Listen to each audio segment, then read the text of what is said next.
8장. 아담이 그의 아내 하와와 동침함에 하와가 임신하여 가인을 낳고 이르되 내가 여호와로 말미암아 득남하였다 하니라. 그가 또 가인의 아우 아벨을 낳았는데 아벨은 양치는 자였고 가인은 농사하는 자였더라. 세월이 지난 후에 가인은 땅의 소산으로 제물을 삼아 여호와께 드렸고 아벨은 자기도 양의 첫 새끼와 그 기름으로 드렸더니 여호와께서 아벨과 그의 제물은 받으셨으나 가인과 그의 제물은 받지 아니하신지라. 가인이 몹시 분하여 안색이 변하니 여호와께서 가인에게 이르시되 내가 분하여 함은 어찌됨이며 안색이 변함은 어찌됨이냐. 내가 선을 행하면 어찌 낯을 들지 못하겠느냐. 선을 행하지 아니하면 죄가 문에 엎드려 있느니라. 죄가 너를 원하나 너는 죄를 다스릴지니라. 가인이 그의 아우 아벨에게 말하고 그들이 들에 있을 때에 가인이 그의 아우 아벨을 쳐 죽이니라. 여호와께서 가인에게 이르시되 내 아우 아벨이 어디 있느냐. 그가 이르되 내가 알지 못하나이다. 내가 내 아우를 지키는 자니이까. 이르시되 내가 무엇을 하였느냐. 내 아우의 핏소리가 땅에서부터 내게 호소하느니라. 땅이 그 입을 벌려 내 손에서부터 내 아우의 피를 받았은즉 내가 땅에서 저주를 받으리니 내가 밭을 갈아도 땅이 다시는 그 효력을 내게 주지 아니할 것이요 너는 땅에서 피하며 유리하는 자가 되리라. 가인이 여호와께 아뢰되 내 죄짐을 지기가 너무 무거우니이다. 주께서 오늘 이 지면에서 나를 쫓아내시온즉 내가 주의 낯을 배웁지 못하리니 내가 땅에서 피하며 유리하는 자가 될지라. 무릇 나를 만나는 자마다 나를 죽이겠나이다. 여호와께서 그에게 이르시되 그렇지 아니하다. 가인을 죽이는 자는 벌을 7배나 받으리라 하시고 가인에게 표를 주사 그를 만나는 모든 사람에게서 죽임을 면하게 하시니라. 가인이 여호와 앞을 떠나서 에덴 동쪽 롯 땅에 거주하더니 아내와 동침함에 그가 임신하여 에녹을 낳은지라. 가인이 성을 쌓고 그의 아들의 이름으로 성을 이름하여 에녹이라 하니라. 에녹이 이랏을 낳고 이랏은 무후야엘을 낳고 무후야엘은 무드사엘을 낳고 무드사엘은 라멕을 낳았더라.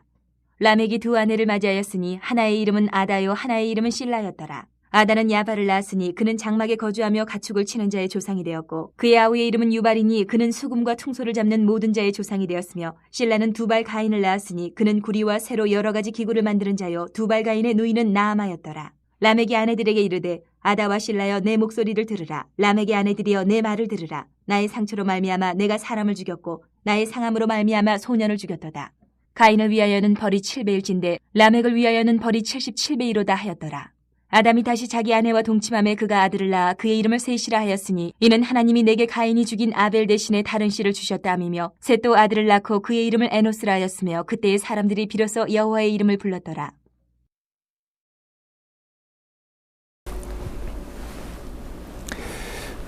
만수교 송유한 목사입니다. 오늘은 창세기 4장에 있는 말씀을 가지고 함께 은혜를 나누고자 합니다. 아담과 하와를 만드시고 에덴 동산을 만드신 하나님께서 그래서 오랫동안 살기를 원했지만 죄를 짓고 아담과 하와는 결국은 에덴 동산에서 쫓겨나고 맙니다. 그런데 여기서 우리가 가져야 될 영적인 중요한 질문 중에 하나는 그렇다면 과연 하나님은 에덴 동산 안에만 계시는가 아니면 에덴 동산 밖에도 계시는가 라는 이야기로 사실 질문을 시작하게 됩니다. 그런데 우리가 하나님의 이 천지창조의 역사를 믿는다면 하나님은 에덴 동산 안에만 계시는 하나님이 아니라 에덴 동산 밖에도 계시는 하나님이라는 사실을 우리는 반드시 기억해야 되죠. 그런데 많은 성도님들 가운데 이런 착각 가운데 살아가는 경우가 종종 있습니다. 교회 안에만 계시는 하나님 혹은 또 내 신앙생활을 할 때에만 계시는 하나님, 내가 세상이나 혹은 또 밖에 있을 때는 하나님의 간섭과 하나님의 역사에 대해서는 전혀 우리가 생각하지 못한 채 살아가고 있는 많은 성도들이 있기에 좀 안타까운 것이 아닌가라고 생각합니다. 그래서 오늘 말씀의 주제는 바로 에덴 동산 밖에도 하나님이 계신다라는 이 말씀으로 함께 은혜를 나누고자 하는데, 먼저 우리가 기억해야 될 것은 에덴 동산 밖에도 하나님이 계신다는 사실을 반드시 기억하며 살아가야 될 줄로 믿습니다. 하나님은 에덴 동산에서 아담과 하와를 내쫓으셨습니다. 그리고 다시는 에덴 동산에 들어오지 못하도록 천사들을 내어 지키게 하시고 또한 날선 검으로 이 에덴 동산의 입구를 막으셨던 것이죠. 결국 에덴 동산에서 쫓겨난 아담과 하와는 다시는 자기의 힘으로는 에덴 동산 안으로 또는 하나님께로 갈 수 있는 그러한 은혜를 잃어버리게 된 것이죠. 그런데 이렇게 되면 하나님과 단절된 어떤 모습을 갖게 될 것이라고 생각하는데, 이 사장에서 놀라운 사실이 하나 등장하는 것은 바로 가인과 아벨이 하나님 앞에 제사를 드리는 장면이 등장하고 있습니다. 이 말은 그들이 하나님께 예배할 때에 하나님께서 그들 가운데 함께 하시고 또한 찾아오셔서 그들의 제사를 받아주신 것을 볼 수 있습니다. 결국 이것이 바로 하나님의 역사하심과 은혜의 증거가 아닐까요?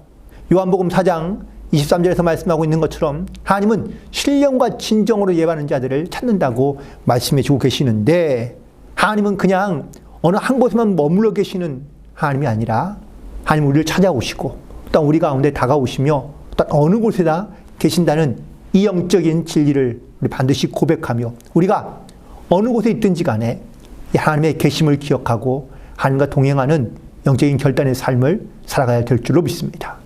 그래서 우리가 교회에 있든지 아니면 세상에 있든지, 심지어는 우리가 하나님을 모르는 장소에 있다고 생각하지만 아니요, 하나님은 어디나 계시고 또한 우리를 지키시며 보호하고 계시는 줄 믿고 우린 깨어있어 이 믿음의 삶을 살아가야 될 줄로 믿습니다.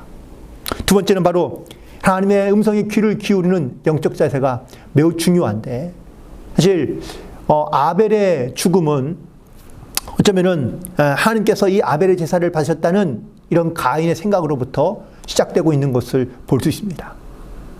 하나님과 대화하기를 원하며 하나님께 예배했던 가인은 자기의 제사는 받지 않으시고 아벨의 제사만 받으시는 하나님에 대하여 분노하기 시작하고 그리고 고통스러워하기 시작합니다.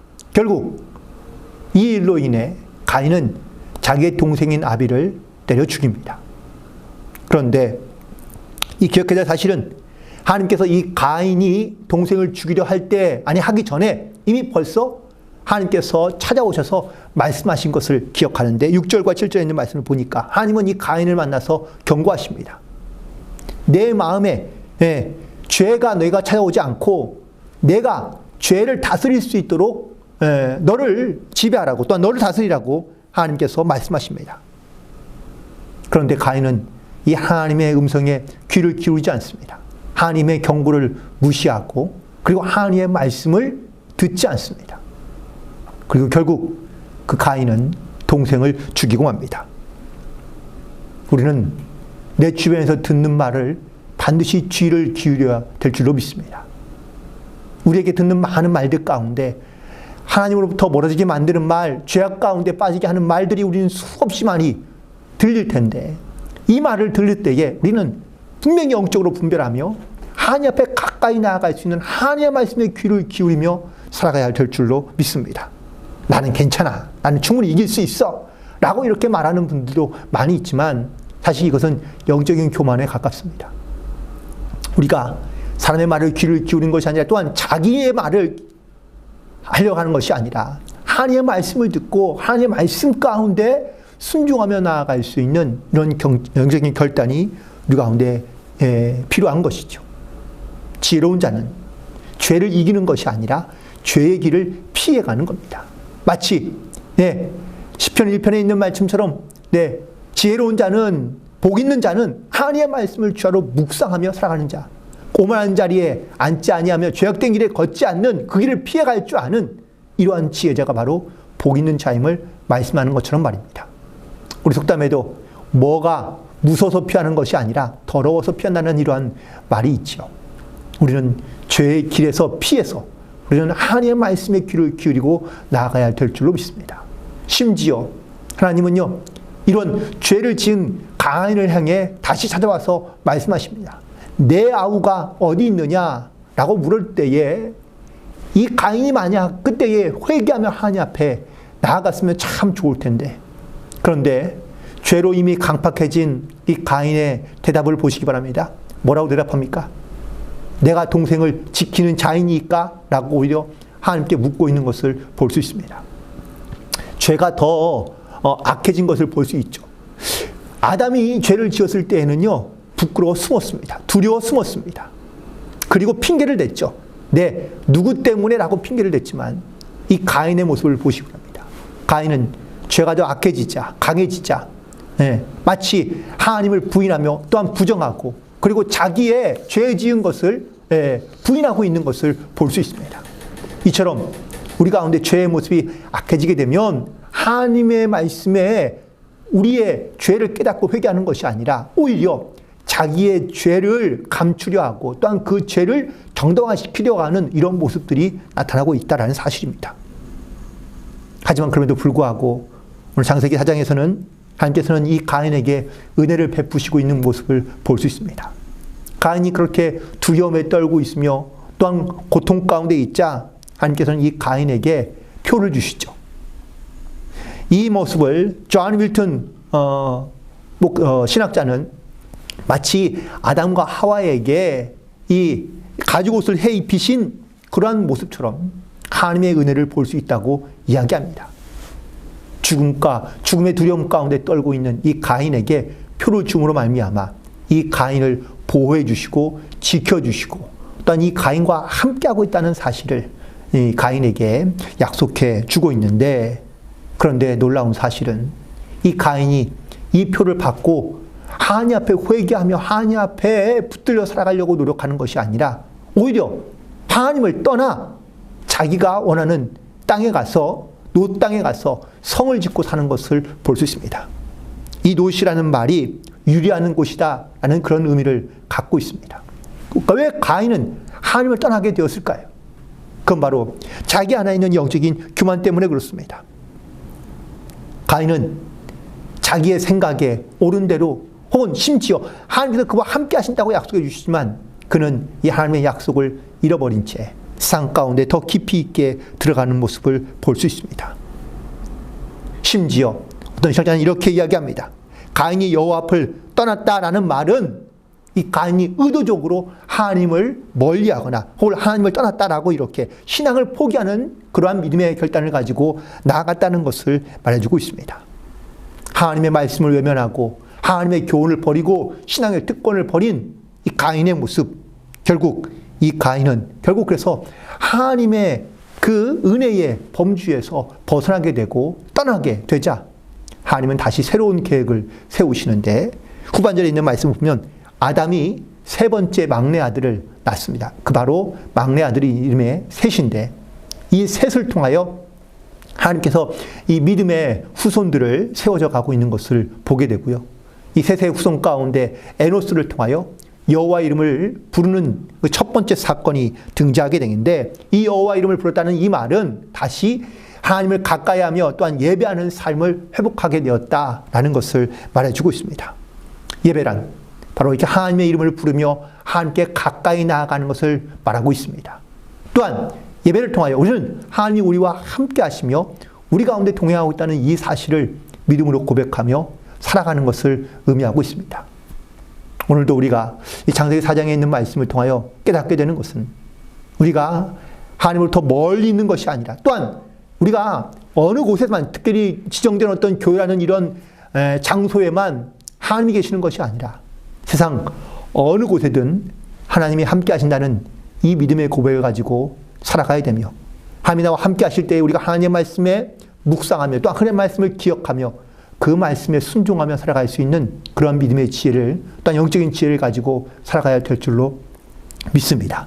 비록 우리가 죄를 지어 또한 하나님의 이름을 부끄럽게 할 줄 모르지만 하나님은 반드시 우리 가운데 용서하며 또한 그 길을 회개할 수 있는 기회를 주시고, 또한 그 길을 통하여 하나님은 신령과 진정으로 예배하는 자들을 찾으시는 이 귀한 마음을 갖고 있는 성도들을 찾고 계신다는 사실을 꼭 기억하며, 오늘도 우리가 하나님을 예배하는 자로 또한 주의 말씀에 순종하며 늘 주님과 동행하며 살아갈 수 있는 그런 승리하는 복된 하루가 되시기를 주님의 이름으로 간절히 축원을 드립니다.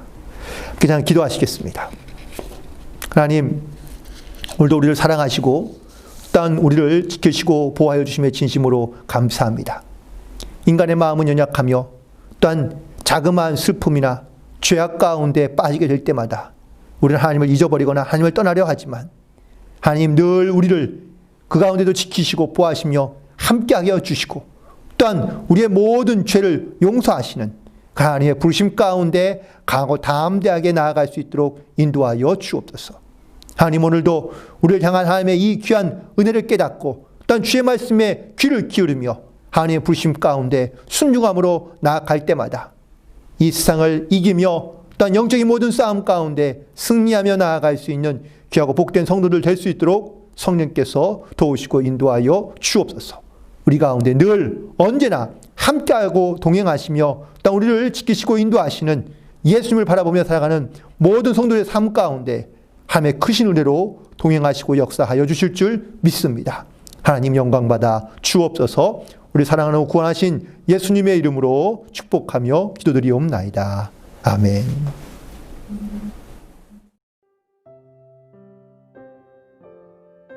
하늘에 계신 우리 아버지여, 이름이 거룩히 여김을 받으시오며 나라에 임하옵시며 뜻이 하늘에서 이룬 것 같이 땅에서도 이루어지이다. 오늘날 우리에게 일용할 양식을 주옵시고 우리가 우리에게 죄 지은 자를 사하여 준 것 같이 우리 죄를 사하여 주옵시고 우리를 시험에 들게 하지 마옵시고 다만 악에서 구하옵소서. 대개 나라와 권세와 영광이 아버지께 영원히 있사옵나이다. 아멘.